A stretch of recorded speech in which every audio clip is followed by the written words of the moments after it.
अंजू और नसरुल्ला की प्रेम कहानी में नया मोड़।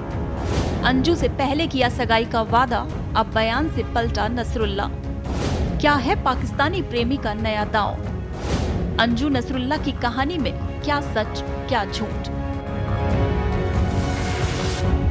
भारत और पाकिस्तान को उनके बीच का बॉर्डर अलग करता है, लेकिन दोनों देशों के बीच इस समय अलग अलग प्रेम कहानी चर्चा में है। भारत में इस समय पाकिस्तान से भागकर आई शादीशुदा महिला सीमा हैदर की चर्चा है, तो वहीं पाकिस्तान में भारत से गई अंजू की चर्चा है। दोनों ने ही अपनी प्रेम कहानी के चक्कर में देश छोड़ा है। हालांकि दोनों की स्टोरी में बेहद खास अंतर है। सीमा की मुलाकात पबजी खेलने के दौरान भारत के सचिन से हुई थी और बाद में सीमा नेपाल के रास्ते अवैध तरीके से भागकर भारत आई। वहीं अगर अंजू की बात करें तो वो राजस्थान की रहने वाली एक शादीशुदा महिला है। 2020 में उनकी बातचीत उनके प्रेमी नसरुल्ला से फेसबुक के जरिए शुरू हुई। 2 साल के इंतजार के बाद अब अंजू वीजा लेकर पाकिस्तान पहुंची है। और आपको बता दें कि अंजू का वहां से जो वॉइस कॉल आया है, वीडियो कॉल आया है, उसमें उन्होंने ये क्लियर किया है कि वो पूरी प्लानिंग के साथ लीगल तरीके से पाकिस्तान पहुंची है। मैं यहाँ पे लीगल तरीके से आई हूँ और मैं अपनी प्लानिंग से आई हूँ। ये कोई 2 दिन की बात नहीं है कि मैं अचानक से आ गई हूँ और मैं यहाँ पे सेफ हूँ, कोई दिक्कत नहीं है। और जैसे मैं आई थी और वैसे मेरे जाने का प्रोसेस है और मैं वापस भी आ रही हूँ। मैं अभी बस 2-3 दिन में मैं पहुँच जाऊँगी वहाँ पे आराम से। और मेरी सबसे रिक्वेस्ट यही है सारे मीडिया वालों से सबसे कि प्लीज़ आप मेरे रिश्तेदारों को और बच्चों को परेशान ना करें। बस ये रिक्वेस्ट है, उनको परेशान ना करें प्लीज। जो कुछ बात करनी है मुझसे बात करें, मुझे कांटेक्ट कीजिए, मैं लाइन पे हूँ हर टाइम। वहीं इधर अंजू के पति का ये कहना है, अरविंद का, कि उन्हें इसकी कोई जानकारी नहीं थी। उनसे ये कहा था उसने कि वो जयपुर जा रही है, लेकिन वो पाकिस्तान पहुंची और वहां से जब वॉइस कॉल आया है तब अरविंद को पता चला है कि अंजू पाकिस्तान पहुँच गई है। मेरे पास तो ये बता के गई थी कि जयपुर गई हूँ। हमने कंपनियों में जो स्टाफ है सब पूछते थे, हमने बता दी कि जयपुर गई है, जयपुर गई है। चला कि लाहौर हूँ। तो कैसे पता चला आपको? वो फ़ोन आया था, वीडियो कॉलिंग, वॉइस कॉलिंग उस पर। अच्छा, क्या बताया उन्होंने? उन्होंने बताया कि मैं लाहौर हूँ, मैं सबको बता दिया हूँ, मम्मी पापा को, फेवा को, ब्लसी को, सब।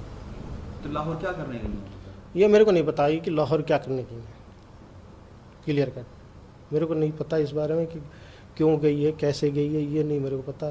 कैसे वीज़ा अप्लाई किया, कैसे क्या हुआ, कैसे वेरिफिकेशन हुआ, मेरे को इस बारे में कोई पता नहीं। हाँ, मेरे से ये बोली थी कि जयपुर सहेली रहती है, उससे मिलने गई हूँ, ये बात हुई थी। वहीं इधर नसरुल्ला, जो कि पाकिस्तान के खैबर पख्तूनख्वा के दीरवाला जिले का रहने वाला है। सीमा और अंजू दोनों की कहानी ही ट्विस्ट से भरी हुई है, क्योंकि अंजू की कहानी में भी शुरुआत में जहां नसरुल्ला ने इस बात को माना कि दोनों का प्रेम प्रसंग है और वो जल्द ही सगाई कर लेंगे। नसरुल्ला का कहना था कि अंजू 20 अगस्त को वापस चली जाएगी और जब वो अगली बार वापस आएगी तब दोनों शादी कर लेंगे।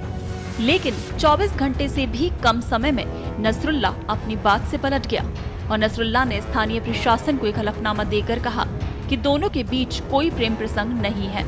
उसने कहा कि अंजू सिर्फ पाकिस्तान घूमने आई है, क्योंकि अंजू जिस जगह है वो है खैबर पख्तूनख्वा। पाकिस्तान में शरिया लौटाने वाले तहरीक तालिबान पाकिस्तान के आतंकियों का गढ़ है। ऐसे में पुलिस ने सुरक्षा के इंतजाम किए हैं, साथ ही कहा है कि वो इस इलाके से बाहर नहीं जा सकती।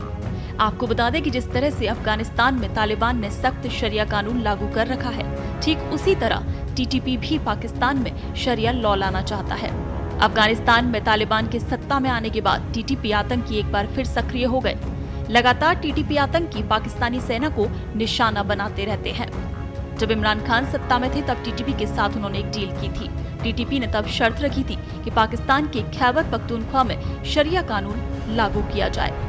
बहरहाल भारत से पाकिस्तान गई अंजू ने ये खुलासा किया है कि वो जल्द ही नसरुल्ला से सगाई कर लेंगी और उन्होंने ये भी कहा है कि वो शादी के लिए इस्लाम नहीं अपनाएंगी। और उधर नसरुल्ला, जो कि सगाई और शादी से इनकार कर चुका है, वो अपने प्यार से मुकर गया है। उसने कहा है साफ तौर पर कि प्रेम प्रसंग जैसा हमारे बीच कुछ नहीं है। तो ऐसे में अब सवाल उठता है कि अगर अंजू नसरुल्ला की शादी हो जाती है तो क्या टीटीपी जैसे कट्टरपंथी इलाके में इनका गुजारा हो सकेगा? और सवाल ये भी कि अगर शादी नहीं होती है, क्योंकि जिस तरीके से नसरुल्लाह ने इनकार किया है तो लगता है कि नसरुल्लाह शादी नहीं करेगा। तो शादी नहीं होती है तो अब अंजू का क्या होगा? क्या अंजू वापस भारत लौटेगी या अंजू पाकिस्तान में ही रह जाएगी?